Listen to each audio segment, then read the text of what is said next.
네, 오늘 주시는 하나님의 말씀은 창세기 40장 말씀 보도록 하겠습니다. 창세기가 벌써 40장까지 왔네요.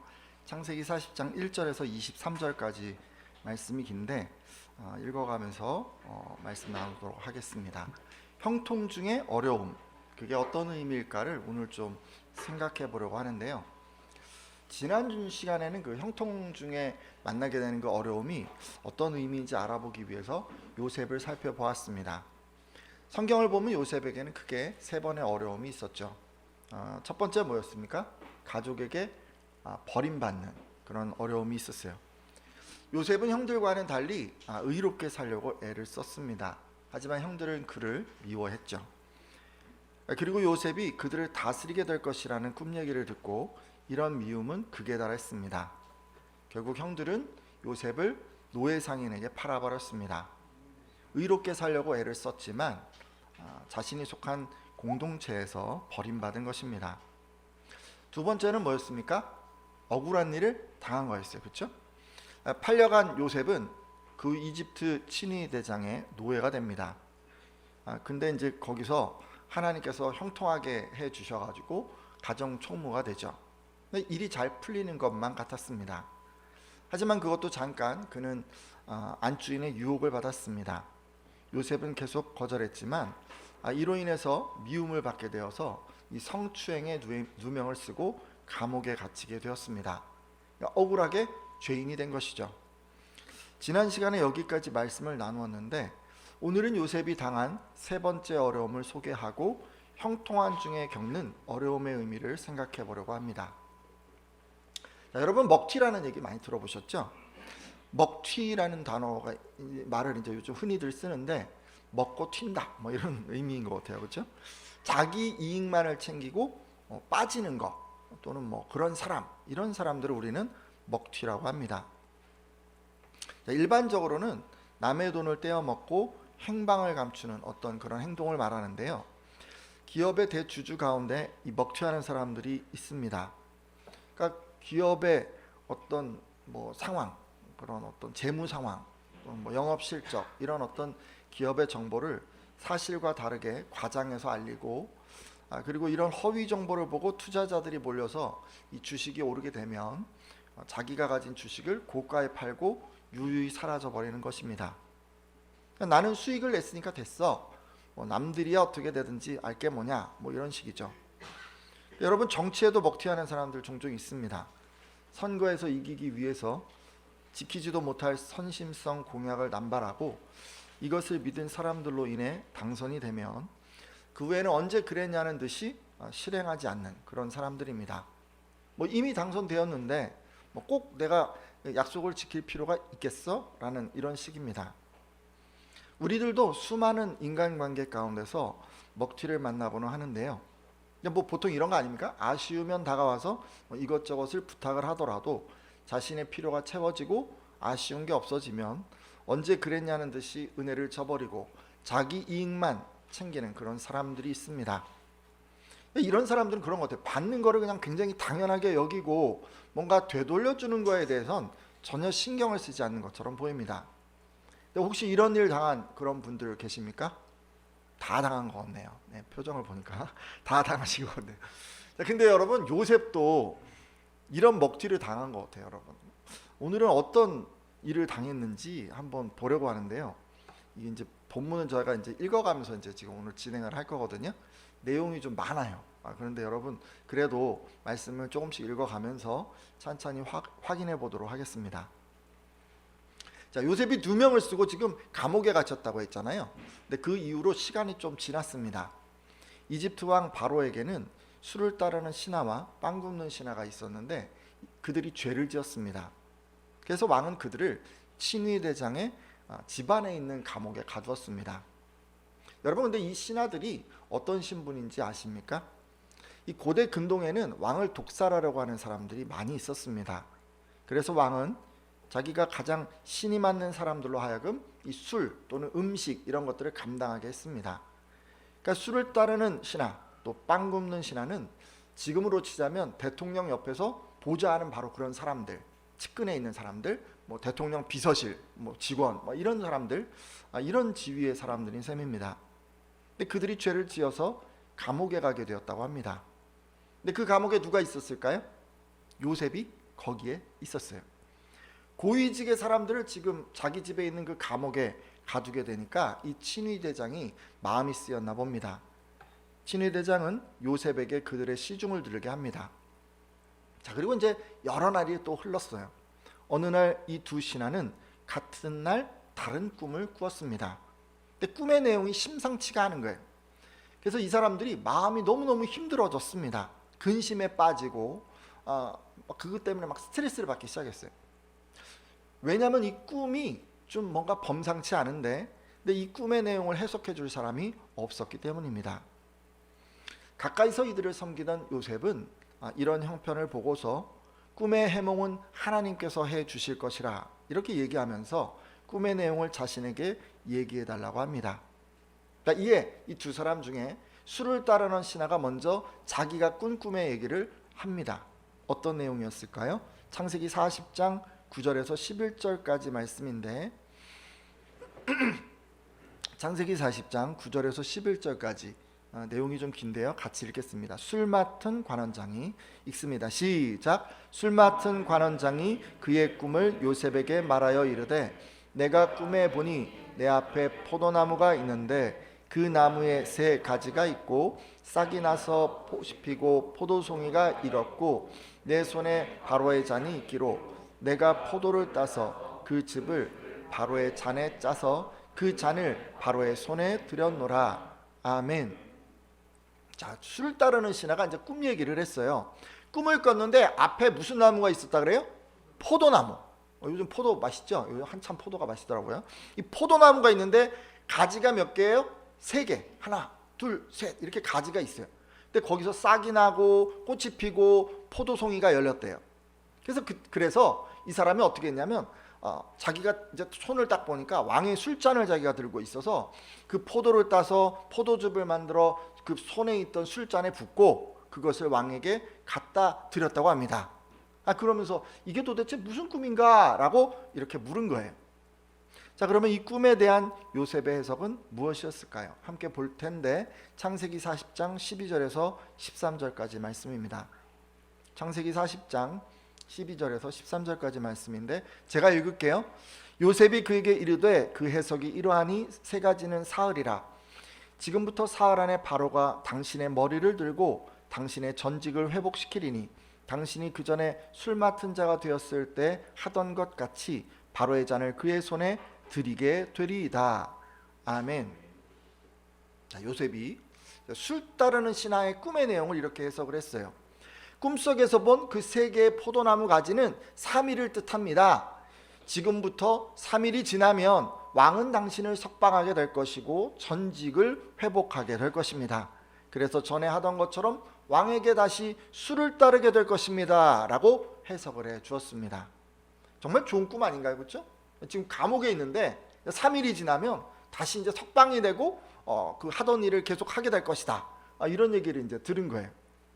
자, 그러면서 요셉은 자신이 꿈을 해석해 주었으니까 복직이 되게 되면 자신의 억울함을 풀어달라고 부탁을 합니다. 그 부분 말씀도 보려고 하는데 창세기 40장 14절에서 15절까지 말씀인데 이 부분 같이 읽도록 하겠습니다. 창세기 40장 14절에서 15절. 당신이 잘 되시거든. 같이 읽습니다. 시작. 당신이 잘 되시거든 나를 생각하고 내게 은혜를 베풀어서 내 사정을 바로에게 아뢰어 이 집에서 나를 건져 주소서. 나는 히브리 땅에서 끌려온 자요 여기서도 옥에 갇힐 일은 행하지 아니하였나이다. 아멘.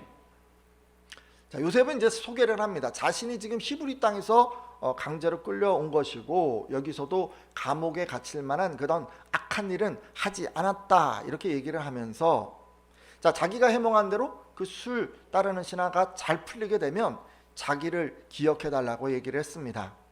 그러니까 자기 사정을 왕에게 잘 말씀을 드려서 지금 이 감옥에서 나가도록 도와달라고 부탁을 한 것입니다. 그럼 여러분, 이런 부탁에 이 술 따르는 신하가 뭐라고 대답했을까요? 안 돼! 이렇게 얘기했을까요?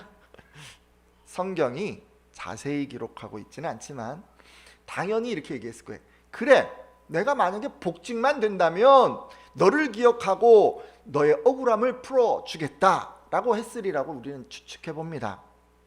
그렇지 않아요? 지금 막 꿈 때문에 마음고생하고 힘들어하고 있는데 지금 요셉이 도와줬잖아요. 해몽해줬잖아요. 지금 마음이 그래서 편안해졌잖아요. 자신이 받은 은혜 있는데 그거 갚겠다고 그렇게 약속했을 것이라는 말입니다. 여러분 같아도 그러지 않았겠습니까? 자, 근데 이것으로 끝이 아니었어요. 곁에서 이제 이 얘기를 쭉 보고 있던 한 사람이 있었죠. 빵 굽던 신하. 빵 굽던 신하. 요셉이 꿈을 좋게 해석하는 것을 보고는 자신의 꿈도 해석해 달라고 했습니다. 자, 그러면 그가 꾼 꿈은 무엇이었을까요? 창세기 40장 16절 하반절에서 17절까지 말씀인데 빵 굽던 그 신하가 꾼 꿈의 내용 보도록 하겠습니다. 나도 꿈에 보니, 한번 읽겠습니다. 같이 시작. 나도 꿈에 보니 흰떡 새 광주리가 내 머리에 있고 맨 윗 광주리에 바로를 위하여 만든 각종 구운 음식이 있는데 새들이 내 머리에 광주리에서 그것을 먹더라. 아멘. 자, 빵 굽던 신하가 이렇게 얘기를 했어요. 나도 꿈을 꾸었는데 이 빵, 여기는 뭐 떡이라고 되어 있지만 빵 굽는 빵을 담은 광주리 세 개가 내 머리 위에 쭉 있는데 그 광주리의 맨 위에 있는 광주리에는 왕을 위해 만든 여러 가지 구운 음식이 있는데 새들이 그 와가지고 그걸 막 먹고 있었다. 이제 이렇게 이제 얘기를 한 거예요. 이게 어떤 꿈이냐? 이제 궁금한 거죠. 이 꿈에 대한 요셉의 해석은 무엇이었을까요? 창세기 40장 18절에서 19절인데요. 창세기 40장 18절에서 19절 제가 읽겠습니다. 요셉이 대답하여 이르되 그 해석은 이러하니 이 새 광주리는 사흘이라. 지금부터 사흘 안에 바로가 당신의 머리를 들고 당신을 나무에 달리니 새들이 당신의 고기를 뜯어 먹으리이다 하더니. 아멘. 너무 잔인한 장면 아닌가요, 여러분? 이 요셉이요, 빵 굽던 신하의 꿈을 이렇게 해석을 해줬어요. 그 새 광주리는 3일을 뜻합니다. 지금부터 3일이 지나면 왕이 당신을 감옥에서 끌어내어서 나무에 매달 것입니다. 그리고 새들이 당신의 시체를 뜯어먹을 것입니다 라고 해석해 주었습니다. 정말 무시무시한 꿈이죠. 3일 후에 비참하게 처형당하게 될 거라고 지금 해몽을 해준 거예요. 자, 그러면 요셉이 말한 대로 되었을까요? 이것도 확인해 보려고 하는데 창세기 40장 20절에서 23절입니다.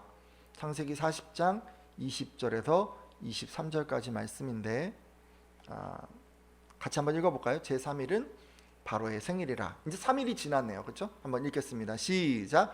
제3일은 바로의 생일이라. 바로가 그의 모든 신하를 위하여 잔치를 베풀 때에 술 맡은 관원장과 떡 굽는 관원장에게 그의 신하들 중에 머리를 들게 하니라. 바로가 술 맡은 관원장은 전직을 회복하매 그가 잔을 바로의 손에 받들어 드렸고 떡 굽는 관원장은 매달리니 요셉이 그들에게 해석함과 같이 되었으나 술 맡은 관원장이 요셉을 기억하지 못하고 그를 잊었더라. 아멘. 자, 이제 3일째가 되었어요. 그런데 이제 무슨 날이에요? 이집트 왕 바로의 생일이 되었어요. 그래서 왕은 모든 신하들을 위해서 잔치를 베풀었습니다. 그리고 술을 따르는 신하, 또 빵 굽던 신하, 이 두 사람을 감옥에서 풀어내어서 이 모든 신하들 앞에 딱 세웠어요. 근데 이제 어떤 일이 일어났어요? 술을 따르는 신하는 전직을 회복시켜서 다시 술을 따르게 했는데 빵 굽던 신하는 어떻게 됐습니까? 나무에 매달아서 처형을 시켰어요. 모든 일이 요셉이 꿈을 해석한 대로 된 것입니다. 딱 근데요, 맨 마지막에 보니까 술을 따르던 이 신하, 복직이 된 후에 요셉을 까마득하게 잊어버리고 기억하지 않았다고 합니다. 그러니까 필요할 때는 어떻게 한 거예요? 막 도움을 받은 거예요. 근데 자신의 필요가 채워지니까 요셉에게 받은 은혜를 까맣게 잊어버리고 기억하지 않은 것입니다. 한마디로 요셉은 어떤 일을 당한 거예요? 술 따르는 이 신하에게 먹튀를 당한 거예요. 그러니까 이 말씀을 통해서도 우리가 알 수 있는 게 있어요. 하나님이 함께 하셔서 형통해도 먹튀를 당할 수 있다는 것입니다. 여러분이요, 의롭게 사는 것 때문에 악한 사람들에게 이용당하실 수 있어요. 따라서 말씀대로 의롭게 살려 하는 예배자 여러분, 여러분이 먹튀를 겪게 되더라도 이상하게 여기지 마십시오. 살다 보면 자기가 필요할 때는 급하게 여러분을 찾고 도움을 요청하다가도 막상 문제가 해결되면 자기 이익을 챙기느라 여러분 홀대하는 그런 사람들을 만날 수 있습니다. 하지만 여러분에게 주어지는 이런 어려움은요, 하나님의 섭리하에서 이루어지는 거예요. 따라서 여러분 스스로 낭망하실 필요도 없고 누구를 원망하셔도 안 돼요. 이렇게 당하는 먹튀는 그냥 감내하시고 인내하셔야 돼요. 자, 그렇다면 이런 상황에서 여러분이 해야 할 일은 무엇입니까? 인내하는 가운데 계속해서 의롭게 살아가는 거예요. 여러분 계속해서 의롭게 살아가는 거예요. 그러든지 말든지 여러분은 하나님 앞에서 순전하게 살아가셔야 되는 거예요. 여러분 이상히 여기지 말고 감내하라는 것이요, 상대방이 나를 먹튀할 줄 뻔히 알면서도 그걸 당하라는 그런 말씀이 아니에요. 여러분 그러지 마세요. 다 보이면 먹튀하고 갈 것 같으면 여러분 그 사람에게 뭘 베풀지 마세요. 그러는 얘기가 아니에요. 여러분 그런 사람이 있으면 여러분 어떻게 해야 되는 거예요? 피하셔야죠. 다만 지금 얘기하는 거는 여러분이 그렇게 살아가더라도 이런 일을 당할 수가 있는데 그것을 너무 이상하게 여기지 말라는 거예요. 그럴 수 있다는 거예요. 때로 먹튀 당하는 것이 싫어서 무조건 사람들을 신뢰하지 않는 분들도 계십니다. 근데 그렇지 않습니까? 누군가를 믿고 막 마음을 다 열고 도와주었는데 여러분 먹튀 당하잖아요. 그러면 상처를 받게 되고 세상에 믿을 사람 없구나라는 생각을 하게 마련입니다. 그래서 이런 생각을 하게 돼요. 다른 사람에게 은혜를 베풀어 봤자 내게 돌아오는 것이 없구나라는 식의 일반화를 하게 됩니다. 그리고 이런 일반화에 빠지면 다른 사람들을 신뢰할 수가 없습니다. 그럼 어떻게 돼요? 자기에게 먹튀하지 않을 것이라고 생각되는 대상이 있어요. 누굽니까? 남편이나 아내, 자식, 뭐 아주 친한 한두 명? 그런 사람만 그냥 신뢰하는 거예요. 그리고 다른 어떤 사람에게도 내가 신뢰하지 않는 거예요.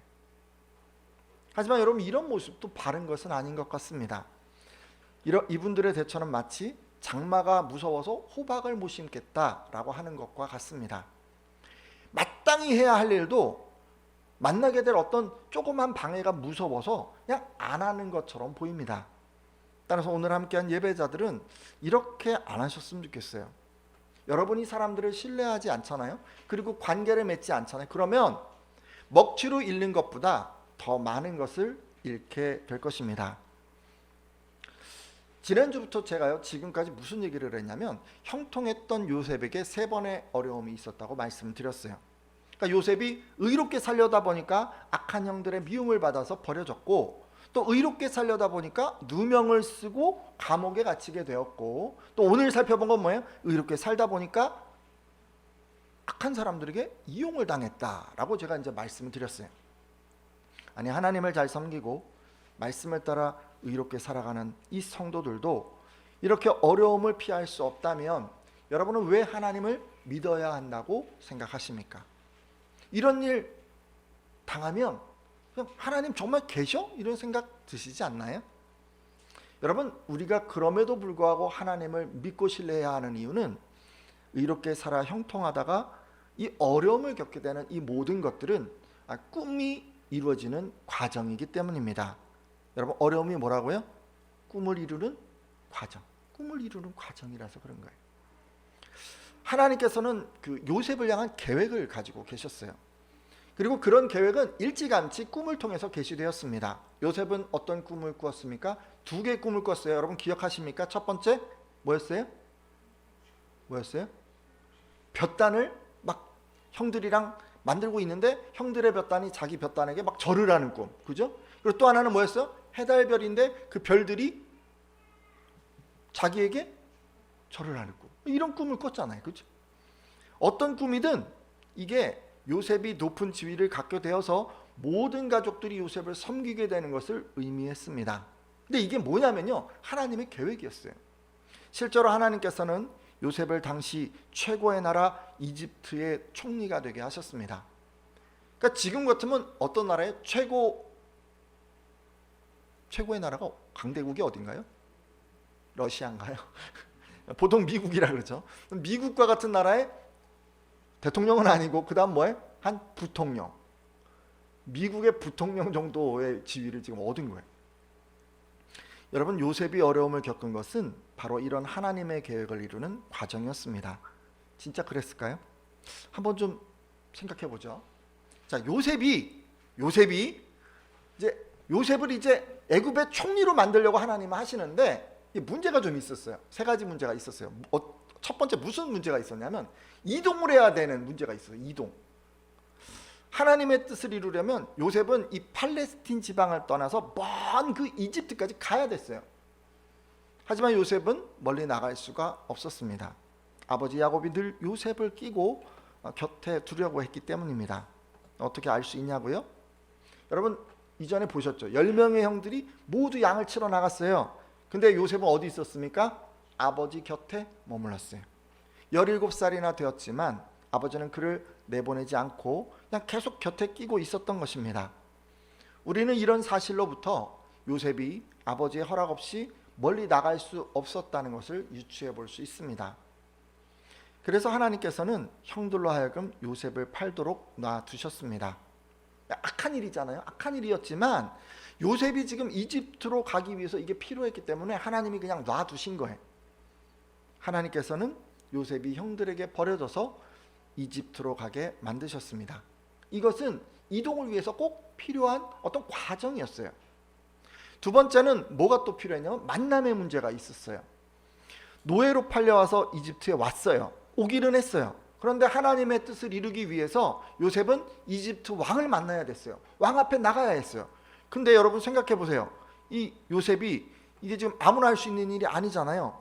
이방인의 노예 신분인 이 요셉에게 이건 불가능한 일이었어요. 그래서 하나님께서는 왕의 신하들을 통해서 요셉을 왕 앞에 세우려고 하셨습니다. 자, 그럼 여러분, 요셉이 어떻게 하면 왕의 신하들을 만날 수 있을까요? 이걸 위해서 하나님께서는 안주인이 그를 유혹하도록 놔두셨고 누명을 쓰고 감옥에 가도록 하셨어요. 그리고 감옥에서 술을 따르는 신하와 빵 굽던 신하를 만나게 하셨습니다. 그러니까 요셉이 누명을 쓰고 감옥에 간 것은 만남을 위해서 꼭 필요한 어떤 과정이었던 거예요. 자, 그리고 끝으로 한 가지 더 생각해 볼게요. 셋째는 시기의 문제였습니다. 요셉이 이집트의 총리가 되기 위해서는 30세가 되어야 했습니다. 왜냐하면 하나님께서는 요셉의 나이 30세에 이집트 총리가 되기를 바라셨기 때문입니다. 근데 왜 하필 30세일까요? 구약을 보면 광야에서 성막의 일꾼을 세울 때 30세 이상 되는 사람을 택하셨고, 그리고 신약에 와서는 예수님께서 공생애를 시작할 때의 나이가 30세쯤이었다는 것을 감안할 때 하나님께서는 30세 나이를 하나님을 위해 일할 수 있는 나이로 보셨던 것 같습니다. 그래서였을까요? 하나님께서는 요셉이 30세가 될 때까지 기다리셨습니다. 자, 근데 돌아보면요, 이래 그렇게 했어요. 요셉이 감옥에서 왕의 신하들을 만났어요. 그리고 자기의 억울함을 호소했어요. 그리고 그 호소가 왕에게 그대로 전달돼서 바로 문제가 해결될 수도 있었는데, 하지만 요셉에게 은혜를 입고 복직된 이 술을 따르던 신하는 요셉을 까마득하게 잊어버리고 기억하지 않았습니다. 그냥 먹튀를 한 거예요. 그렇죠? 왜 이런 일을 요셉이 만난 것입니까? 왜 요셉이 먹튀를 당한 거예요? 30세가 되지 않아서. 이때 나이가 요셉이 몇 살이었던 거냐면 28이었어요. 그래서 2년 정도의 시간이 더 필요했던 거예요. 그러니까 바로 할 수도 있었는데 그 시간을 조금 더 기다려야 했던 거예요. 그래서 하나님께서는 2년이라고 하는 시간 동안 요셉이 술을 따르는 그 신하에게 먹튀를 당하도록 놔두셨습니다. 요셉이 30세가 될 때까지 기다려야 했기 때문입니다. 자, 그리고 30세가 됐어요. 하나님 어떻게 하셨겠어요? 하나님 얼마나 기다리셨겠어요? 여러분 생각해 보세요. 이거 누가 더 기다렸겠어요? 하나님이 기다리지 않았겠어요? 그 30세가 되기까지 이제 하나님이 하루하루 기다리고 있지 않았겠어요? 30세가 되자마자 했을 것 같아요. 하나님이요, 바로에게 꿈을 꾸게 하세요. 그 얘기는 다음 시간에 제가 어떤 꿈을 꿨는지 얘기를 할 텐데, 아무튼 중요한 건요, 술을 따르던 이 신하를 통해서 30세가 되자마자 바로 그냥 왕을 만나게 하신 거예요. 그러니까 요셉이 먹튀를 당한 건 왜 그런 거예요? 적절한 시기를 위해서 좋은 때를 위해서 꼭 필요한 어떤 과정이었던 거예요. 따라서 이로보와 형통한 성도가 만나는 어려움들은 하나님의 계획을 실현하기 위해서 꼭 필요한 어떤 과정이라는 것을 알 수가 있습니다. 그러니까 형통한 성도, 하나님을 위해서 의롭게 살려고 하는 그 성도가 만나는 어려움들은요, 단지 하나님이 주신 꿈을 이루는 과정일 뿐이라는 말씀입니다. 이 말씀에 아멘이십니까? 자, 그럼 우리가요, 말씀대로 살아가면서, 말씀에 순종해서 살아가면서 의롭게 살려고 몸부림치면서 하나님이 함께 하셔서 형통함의 열매가 내 삶에 있는 가운데, 그런 가운데 큰 어려움을 우리가 만나면 어떻게 해야 할까요? 막 두려워 떨고 원망하고 왜 이럴까 이래야 될까요? 왜 하나님 있나 없나 막 이런 거 막 생각해야 될까? 아니, 그게 아니에요. 지금 말씀을 보면 나의 삶 속에 하나님의 꿈이 곧 이루어지겠구나, 한 걸음 지금 나갔구나라고 그렇게 생각하고 우리는 기대해야 하는 거예요. 꿈의 실현이 멀지 않았구나라고 생각하고 인내해야 하는 거예요. 믿으십니까? 오늘 함께한 예배자들은 다 이런 믿음 가운데 하나님을 바라보시기를 바랍니다. 형통한 가운데라도 어려움을 만날 수 있어요. 여러분, 근데 하나님이 여러분 어려움 만나는 거 좋아하시는 분이 아니에요. 믿으십니까? 그런데 어려움을 허락하시는 이유는 단 한 가지예요. 뭐예요? 하나님의 뜻을 여러분의 삶에서 이루어가기 위해서 그냥 꼭 필요하니까 그래서 꼭 필요한 만큼만 허락하시는 거예요. 여러분이 그걸 기억하셔야 돼요. 그래서 그 어려움이 있을 때, 이게 꼭 내 삶에 필요한 거였구나라고 인정하고, 그리고 하나님을 바라보면서 찬양하면서 기도하면서 그리고 기다려 주셔야 되는 거예요. 하나님께서 꿈을 이루어 가신다는 것을 믿고 기대하며 인내하며 기다려 주시기를 부탁드립니다. 이제 말씀을 맺고 기도하려고 하는데요, 우리 요셉의 삶을 이제 살펴봤어요. 요셉의 삶을 보았는데 하나님을 잘 섬기고 말씀대로 살아가고 하나님께서 함께해 주셔서 형통해도 인생길에서 어려움을 만날 수 있지만 이것들은 모두 하나님의 계획을 이루기 위한 과정이라는 것을 알게 되었습니다. 혹시 그 예배자들 가운데 의롭게 살아가려고 몸부림치고 또 형통함 가운데 나아갔지만 어려움을 만나서 낭망했던 그런 분들 계십니까? 혹시 어려움을 만나서 하나님을 원망했던 그런 분들 계십니까? 만약 계시다면 이제는 그 생각을 바꾸어 주십시오. 여러분, 돌이켜 주셔야 돼요. 그리고 이후로는 어려움을 만날 때마다 이제 내 꿈이 실현되어 되겠구나, 하나님의 계획이 이루어지겠구나 라고 기대하겠다고 이렇게 한번 결단해 주십시오.